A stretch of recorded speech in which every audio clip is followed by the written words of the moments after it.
हमारी प्रगति को हमारा प्रारब्ध रोक सकता है, दूसरा कोई नहीं।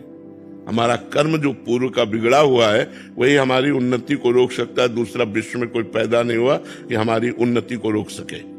हमारा कर्म ही हमें बाधा पहुंचाता है। को न काहू के सुख दुख कर दाता, निज कृत कर्म भोग सुन भ्राता।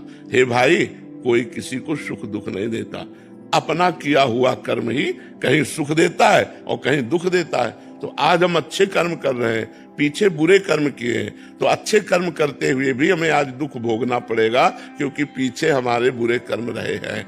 आज हम बुरे कर्म कर रहे हैं लेकिन पीछे अच्छे कर्म किए, तो बुरे कर्म करता हुआ भी वो सुखी दिखाई देगा, क्योंकि उसने पीछे अच्छे कर्म किए हैं। अभी जो कर्म कर रहे हैं इनका आगे परिणाम हमको मिलेगा। तो लोग अगर हमसे ईर्ष्या करते हैं, खिलाफत करते हैं, तो इनसे कोई फर्क पड़ने वाला नहीं है। हमको अपने सत्मार्ग में चलते रहना चाहिए। हम नीचा देखेंगे तो हमारे कर्म से, हम पतित होंगे तो हमारे कर्म से, हमारी अवनति होगी तो हमारे कर्म से, लोगों से नहीं।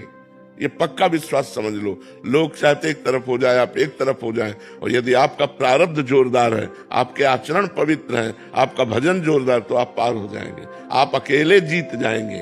और अगर पूरा भारत आपके साथ है और आपका कर्म बिगड़ा हुआ है, तो आपको कदम कदम पे दुख भोगना पड़ेगा, कोई साथ नहीं आएगा, कोई साथ नहीं। हमारा कर्म ही हमको सुख दुख देता है। ये सिद्धांत को समझ लिया जाए तो हम दूसरों पर आरोपित नहीं करेंगे कि ये भाई हमें से ईर्ष्या करके हमको दुख देते हैं। नहीं, वो इनके अंदर जो ईर्ष्या पैदा हुई वो हमारा कर्म है। इनको जो हमारे को दुख देने की भावना पैदा हुई वो हमारा कर्म इनके अंदर बैठकर हमको दुख भोगवा रहा है। तो हमको दुख भोग लेना चाहिए और नाम जप करके आगे बढ़ जाना चाहिए। अगर हम उनका विरोध करते तो नया कर्म बन जाएगा। समझ पा रहे हैं आप?